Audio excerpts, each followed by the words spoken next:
Welcome back to Girl Talk. We're filming today in Cambridge, Wisconsin at the Cambridge Winery, and that's a new business, and we love here at Girl Talk meeting new people and introducing them to you as well. But our next guest has been part of Madison's community and culture for 20 years or more.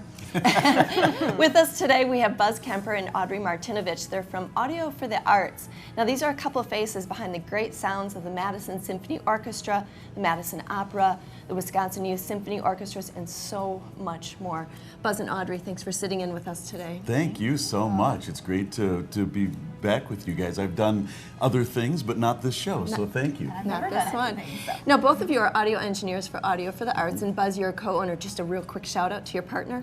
Steve Gotcher, who is back there holding down the fort right now with the session. Couldn't have done it without you, Steve. So, Buzz, being a co-owner, you have been with Audio the Arts, and kind of Madison's taken you for granted, I think, for these 20 years. So first, congratulations. Thank you. And thank you. And second, what's your secret to keeping your business going for 20 years? Well, thanks. I mean, I don't really feel all that taken for granted. I mean, we really do get a lot of appreciation. But when Steve and I started the business, we really wanted to make sure that there was a need for what we do. And we found out that there are a lot of rock studios in town. There were a lot of commercial studios in town. Not a lot of options for the acoustic music people. So we decided, well, we both have public radio backgrounds. We do jazz, classical, bluegrass. Let's give this a shot, and we're still here. Well, congrats again on 20 years, and just to add to the roster of things that Janet mentioned, they may also recognize this particular voice on some of our station's commercials, of course, too. So you wear a lot of hats. We do, and we love our relationship with you guys. Well, it's nice yeah, thank you. Nice to have you. Now let's get down to the celebrating part. What are you guys going to do to celebrate? Because 20 years, an incredible milestone. So you've got to have plans. Share with us what you're going to do. I'll let Audrey take it because she's been planning it.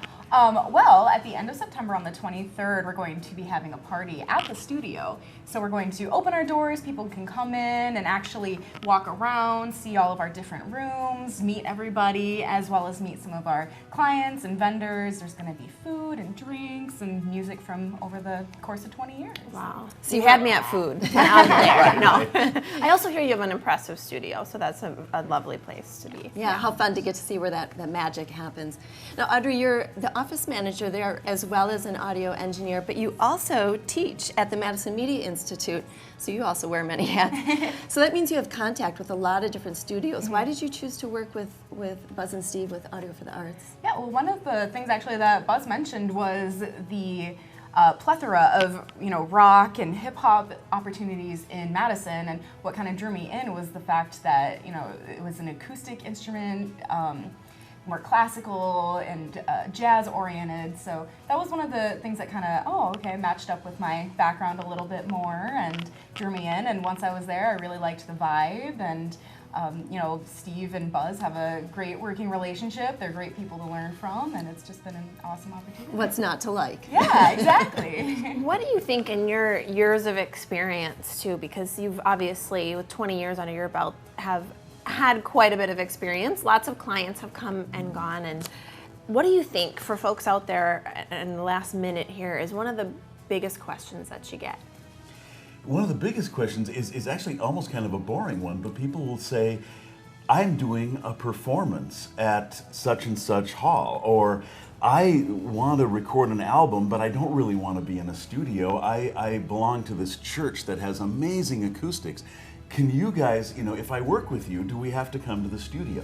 And so we tell people, absolutely not. We'll come to you. We've gone to other cities and other states even. So we love to travel, and that's one thing people like to know. Wow, incredible. Buzz, we're about out of time. Real quick, a fun little job that you've done that sounds different than any of this other stuff. One of the weirdest things is what's called forensic audio, which means doing audio for a lawyer.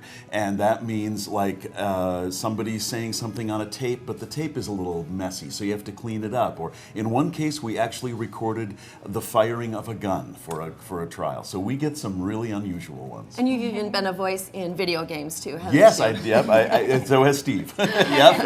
Yeah. All righty. Well, we're out of time. So glad to have you on board here with Girl Talk. Thanks for visiting with us today. Stick around. We'll be right back.